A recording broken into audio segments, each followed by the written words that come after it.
నిజంగా మనం అతిపెద్ద ప్రజాస్వామ్యంలో ఉన్నామా? భారత్ మాతాకి జై, జై హింద్ నినాదాలతో, వందే మాత్రం నినాదాలతో ముందుకు వెళ్ళే భరతఖండంలో ఇటువంటివి ఇంకా జరుగుతున్నాయా అనేది ఒక్కసారి ఇక్కడ చూస్తే, ఇక్కడ ఒకసారి మనం చూడండి. ఇది వార్తాపత్రికల్లో ఎక్కడా ప్రచురితం అవ్వలేదు. లోపల పేజీలో కొన్ని పత్రికలు మాత్రం ఒక చిన్న ఆర్టికల్గా రాశాయి. అది ఒక్కసారి చూద్దాం. తిరుప్పరకుండ్రం అనేది ఒక తమిళనాడులో మదురైకి దగ్గరలో ఉండే ఒక చిన్న పట్టణం.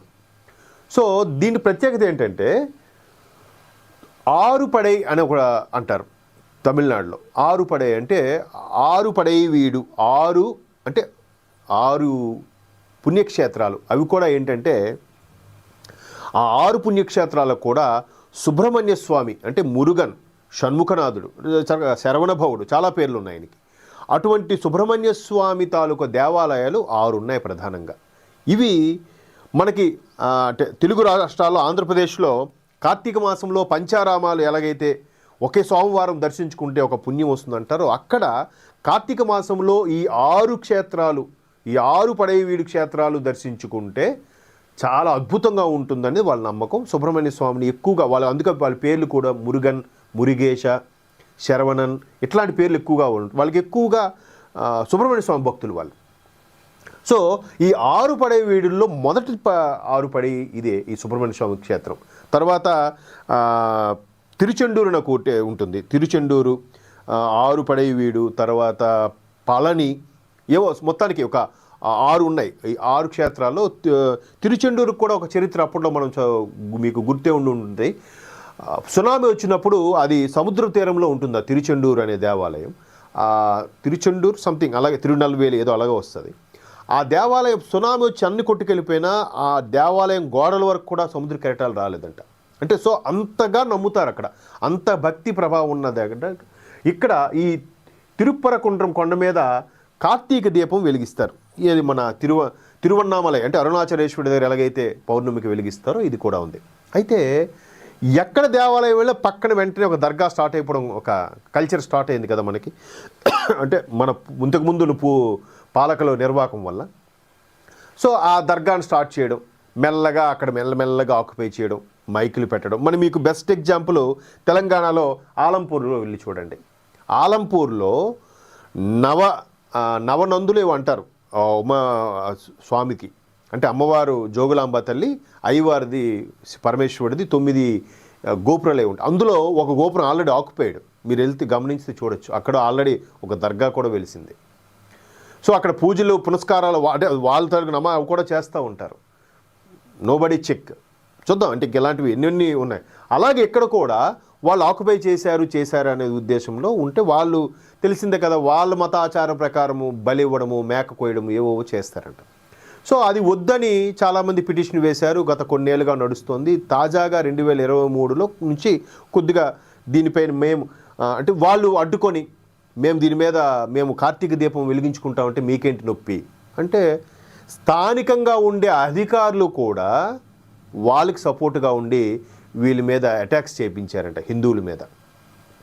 దీని మీద మదురై కోర్టుకి అప్రోచ్ అయ్యారు, తర్వాత మద్రాస్ హైకోర్టుకి అప్రోచ్ అయ్యారు. మదురై కోర్టులో చెప్పినా కూడా స్థానికులు పెద్దగా రెస్పాండ్ అవ్వలే.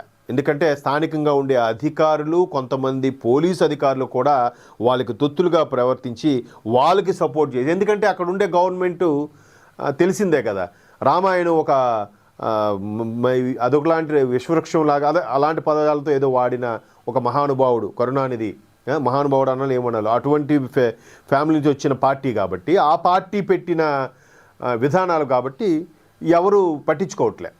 పైపెచ్చి హిందువులంటే ఒక చులకన భావం.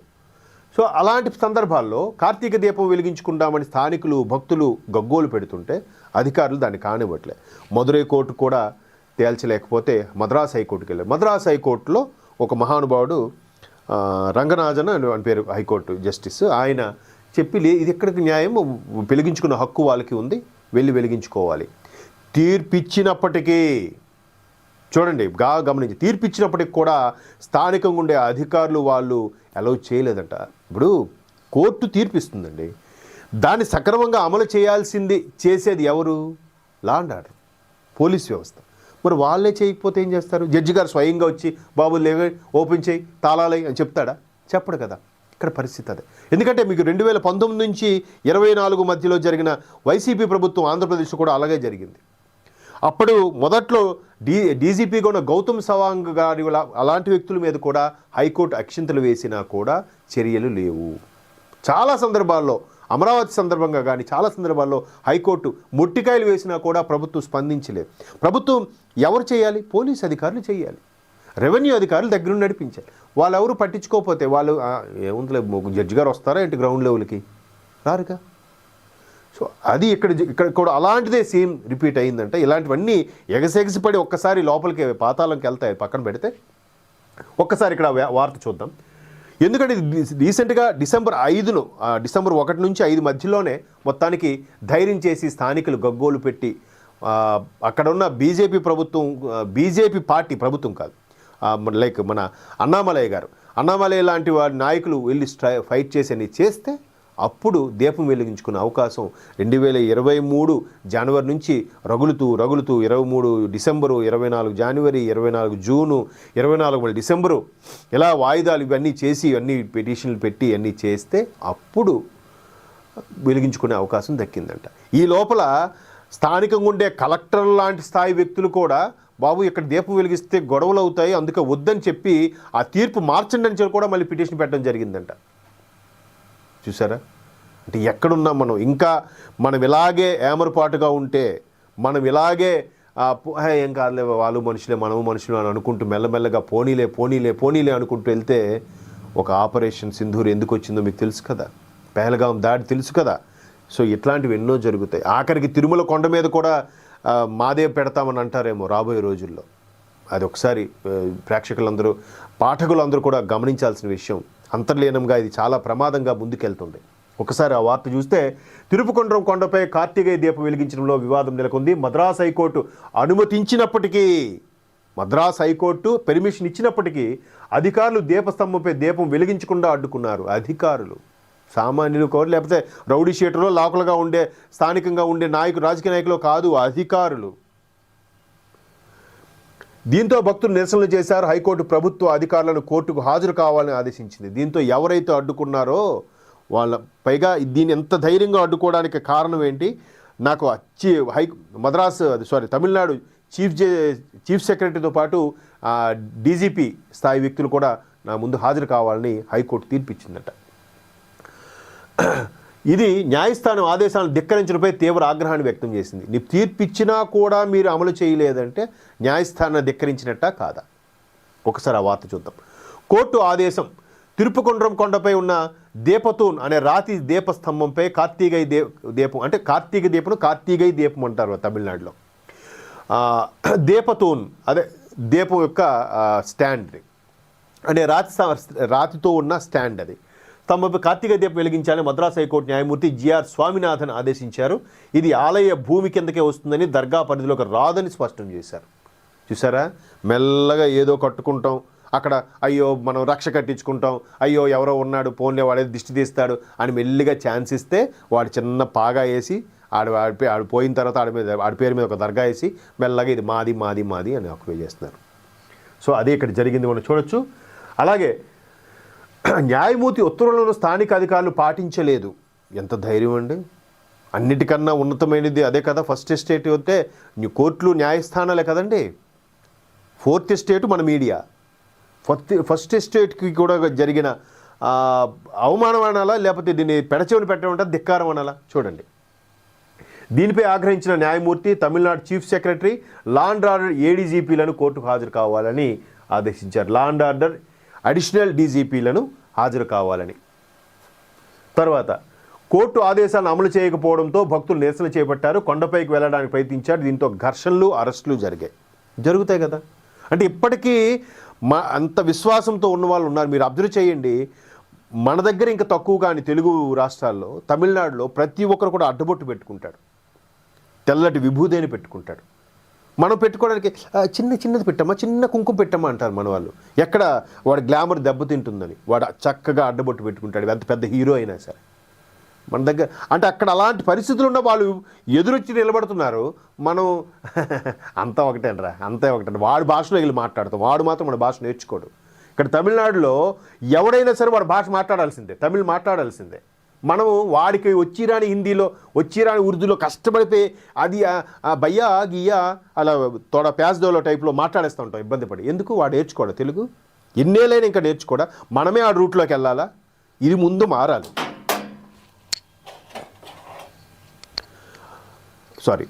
ఇది ముందు మారాలి. అంటే భాషని నేను కించపరిచే ఉద్దేశం కాదు, కానీ మనం తెలుగు నేటివిటీకి వెళ్ళి ఆడికి వెళ్ళిపోయి వాడి రూట్లోకి వెళ్ళిపోయి వాడికి రాదు, నువ్వు మాట్లాడు స్టార్ట్ చేయి. అందుకే కదా హైదరాబాదుకు ప్రతి ఒక్కడు వచ్చేస్తున్నాడు. ఎక్కడో ఈశాన్య రాష్ట్రాల వారు, బీహార్ వాళ్ళు వచ్చి ఇక్కడ హిందీలో మాట్లాడతారు, తెలుగు మాట్లాడరట. ఈ గడ్డకు వచ్చి తెలుగు పనిచేయడానికి వచ్చేవాడు మనం తెలుగు నేర్చుకోవాలి కదా. అదే మనం అక్కడికి వెళ్తే మనం వాడికి తెలుగులో మాట్లాడతాం, అక్కడ లేదే. కష్టపడిన హిందీ నేర్చుకుంటున్నాం కదా, వాడెందుకు తెలుగు నేర్చుకోడు? ఈ నాలెడ్జ్ ఎవరికైనా ఉంటుందా?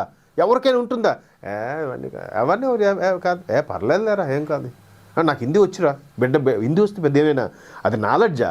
ఒక ఇంగ్లీష్ బాగా మాట్లాడుతుంది. ఇంగ్లీష్ అనేది నాలెడ్జ్ కాదు, లాంగ్వేజు. హిందీ కూడా లాంగ్వేజు.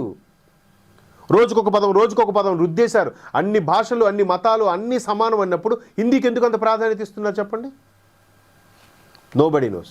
సరే, మన టాపిక్ అటు వెళ్తుంది. కానీ ఇకపోతే కోర్టు ఆదేశాలు ఉద్దేశపూర్వకంగా పాటించకపోవడం కోర్టు ధిక్కరణ కిందకు వస్తుందని న్యాయమూర్తి స్వామినాథన్ వ్యాఖ్యానించారు. న్యాయస్థానం ఆదేశించినట్లే దీపం వెలిగించడానికి సిఐఎస్ఎఫ్ చూసారా, ఈ సెంట్రల్ సెక్యూరిటీ ఫోర్స్తో భద్రత కల్పించారట. ఎట్లాంటి పరిస్థితి చూడండి. అసలు మన ఇంట్లో మనం వెళ్ళడానికి కూడా మిలిటరీ సపోర్ట్తో రేపొద్దు మన ఇంట్లోకి మనం వెళ్ళాల్సి వస్తుందేమో నెక్స్ట్ 2-3 జనరేషన్ల తర్వాత. మనకి ఎంతో దూరంలో లేదు, చూద్దాం. కాకపోతే ఇట్లాంటి ఎవరైనా చెప్తే వాడు మతపరమైన పార్టీ, వాళ్ళు ఇలా రెచ్చగొడుతున్నారు అంటే మరి ఇవన్నీ ఏంటివి? ఇలాంటివి పత్రికల్లోనూ వార్తల్లోనూ రావట్లేదు. వస్తేనే కదా తెలుస్తుంది, రాకుండా ఎట్లా తెలుస్తుంది? పర్టికులర్గా మనలాంటి వాళ్ళు చెప్పడం వల్ల ఏ కొద్ది మందికైనా చూస్తుంది మన ఛానల్ చూసే వాళ్ళకి.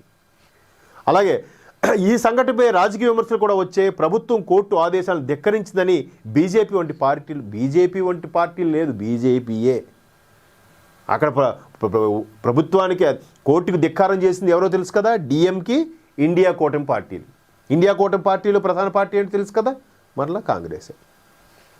ఇకపోతే సంక్షిప్తంగా తిరుపకుండ్రం కార్తీక దీప వివాదం, న్యాయస్థానం ఆదేశాలు, ప్రభుత్వ అమలు, భక్తుల డిమాండ్ మరియు చారిత్రక స్థలం యాజమాన్యం చుట్టూ తిరుగుతోంది. అసలు మన దేవాలయాల్లో మనం దీపం వెలిగించడానికి, మన దేవాలయాలను శుభ్రపరచుకోవడానికి, మనం తండోపతండాలుగా వెళ్ళి భజనలు, జాతరలు చేసుకోవడానికి వీళ్ళ అనుమతులేంటి, వీళ్ళ ఇన్వాల్వ్మెంట్ ఏంటి? మళ్ళీ ఇంక అందరూ చెప్పేది ఏంటో తెలుసా, అన్ని మతాలు, అన్ని జాతులు అన్ని జాతులు సమానం, బట్ రిజర్వేషన్ ఉంటుంది. అన్ని మతాలు సమానం, బట్ వాళ్ళకి భారతదేశంలో దౌర్భాగ్యం ఏంటంటే హిందువులే మైనారిటీలా బతుకుతున్నారు. అది ఎవడు గుర్తించట్లే. వాళ్ళకి సెపరేట్ రూల్స్ అంట. ఇది ఎక్కడ లెక్క?